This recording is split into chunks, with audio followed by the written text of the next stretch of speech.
What's up guys, this is the Honest Outlaw here, and what I'd like to do here is compare one of the most iconic pistol caliber carbines, SMGs, subguns, whatever you want to call it, versus what I think might be maybe the best option for most people.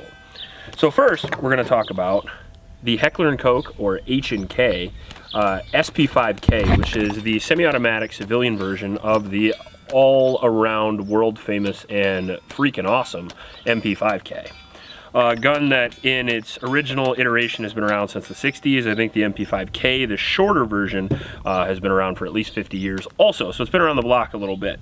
The MP5K, or SP5K, the semi-auto version, is essentially a shortened version of the standard MP5. Like I said, they shorten the receiver, shorten the barrel to 6 inches, and it takes 30-round magazines that you can take out via paddle release, which is ambi. It also has a finger release there, but it is very difficult to use, so most people don't bother. Charging handle up top here. Basically the battery of arms is insert the mag, slap the charging handle, and your safety is right here. It's a little bit more difficult to reload and load than an AR style subgun like what I'm going to show you here in a second. It comes with a tri-lug mount and a 1/2 by 28, so you can put whatever suppressor, muzzle brake, whatever you want on there. It comes with iron sights, however no adapter to put a red dot on there. We have an RMR on there, but we're using an aftermarket claw mount from HK Parts. Not the most ideal situation, but definitely the best mount for the MP5. You're looking for a good mount, good way to go. We got a brace on the back of here as well, and essentially it is a 9mm 6-inch roller delayed mechanism here. So one of the interesting things about both of these guns is that they both don't use a blowback design. So the roller delayed design is probably the best option that I'm aware of. We're going to talk about a different one here as well, but as far as low recoil, the MP5 series, SP5 series is absolute king. However, you're going to end up paying for it. And you're going to lose a little bit in ergonomics as well. So some of the advantages to the SP5K are that it's very cool, very proven, very iconic, very reliable, very low recoil, and all around one of the best guns in its class for many, many years. Probably the most trusted, reliable, durable submachine gun ever made, right here. Now on the other side of the fence, we have the CMMG Banshee. The CMMG Banshee is an AR style 9mm subgun. It is a delayed blowback system. It has a lot less recoil than a blowback, but a little more recoil than the MP5. Both have considerably less recoil than your average AR9, however this one's going to have just a little bit more. It does have some advantages, however. It is running AR controls, and that is something that most people already know and use, and is very intuitive. This particular CMMG Banshee is the Colt 9, the AR9 mags. However, you can get them with Glock mags, or you can get them with a whole bunch of different types of mags, 320 mags, whatever you want. That's a big advantage over something like the SP5 or MP5, because these run a lot of different types of mags as far as like aftermarket or cloned HK mags, but the high quality ones are always going to be way more expensive.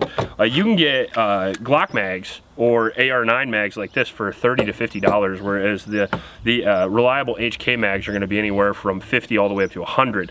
So magazines in themselves are not only more accessible with the Banshee, but they're cheaper as well. Another thing is, as you can see right out of the factory, not only do we have the ability to mount an optic, which all the way across, but you also have the ability to mount any accessory that you want, weapon light or anything, and you have M-LOK slots here and here. Whereas right out of the box, for sure, the SP5 is very lacking in that. You can push this pin out and put different handguards on. However, there's just not a lot of options that are awesome like what comes on the Banshee right from the factory. Now the Banshee didn't come with a muzzle device, but we did put a tri-lug muzzle brake on there to put the tri-lug suppressor on as well. Another advantage is going to be that it takes AR style triggers, so you can put any trigger you want into it as well, and on top of that, right out of the box, it is going to be a better trigger. Not only is it going to be a little bit faster reset, but it's going to be a little bit more accurate as well. You can also change the grip if you want, and obviously this comes with not only a brace, but it comes with a buffer tube, so no extra cost there to have a brace system. And on top of that, this is a little more ergonomic and intuitive than this is, because one is it's designed for and one it's not.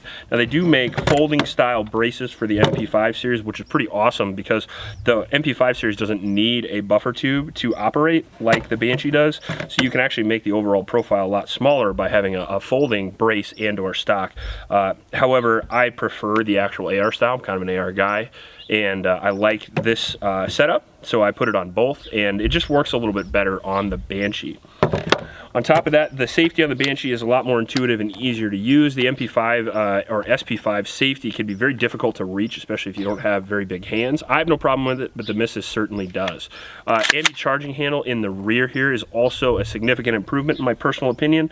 When you're loading the gun, all you have to do is load it and rack the charging handle, or if the bolt is locked open, you just load it and hit the bolt release like a standard AR, and the battery of arms to reload and or load the gun is a lot simpler than the MP5, whereas when you run out, you have to lock the charging handle to the rear, strip the mag, put the new mag in, slap the charging handle and or run it however you want to do it.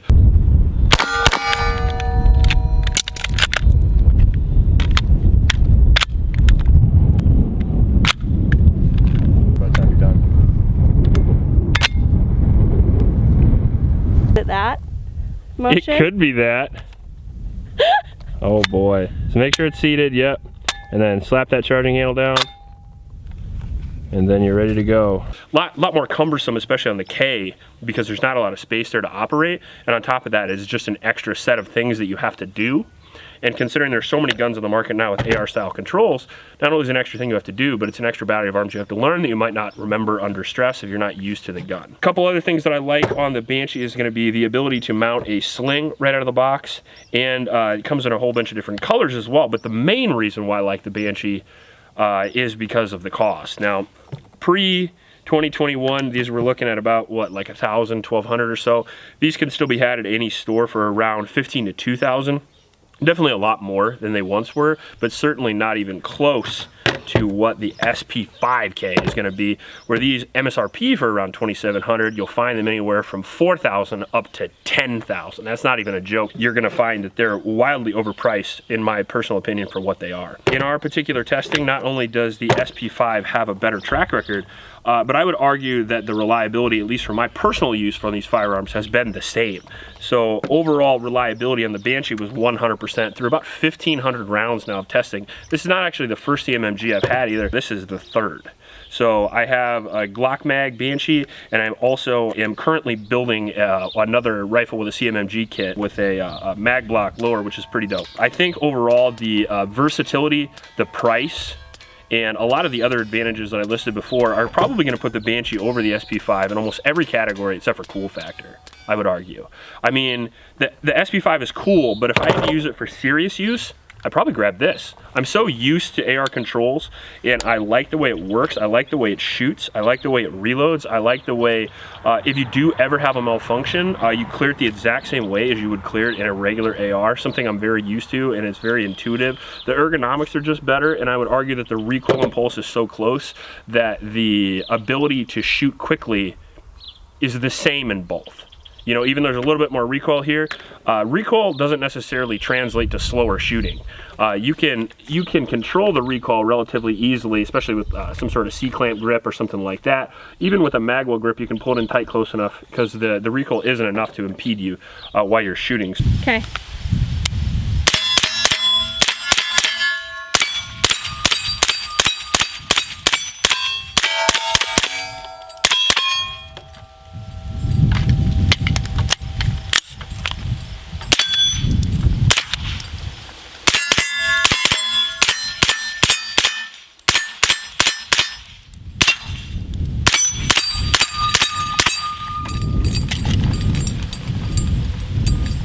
Reliable, that's for sure. So if I really had to pick one of these between the two of them for serious use, it would 100% be the Banshee. That's without a doubt. On top of that, if I had to pick one of these to recommend to people, how could it not be the Banshee? If you're talking about anywhere from $1,200 to $2,000 for one of these, I can't just go out and tell somebody to buy a 9mm pistol caliber carbine that doesn't do much more than a handgun and tell them to pay $7,000. I mean, unless you saw this on Call of Duty, or unless you have seen this in movies or whatever you want to use and you think it's a cool gun like me, I mean, I do. I think it's one of the coolest guns ever made. But that doesn't carry a whole lot of water compared to a gun that shoots the same caliber at the same velocity with the same reliability for about 1/5, 1/4 the cost. So overall, I had a Patreon supporter ask me to do a comparison of these, and that's as quick and dirty as I can give it to you. Does the same thing, quarter the cost. If you like this video, please like and subscribe. Please about your local homeless shelters, and remember to recycle. I'll check you later.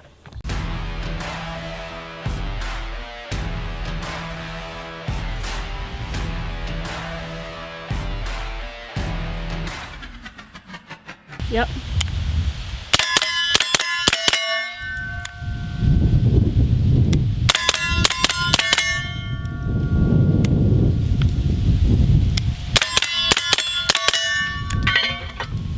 I got him. Oh, it finally fell over? Yeah, it finally fell over. Oh my god, that's funny.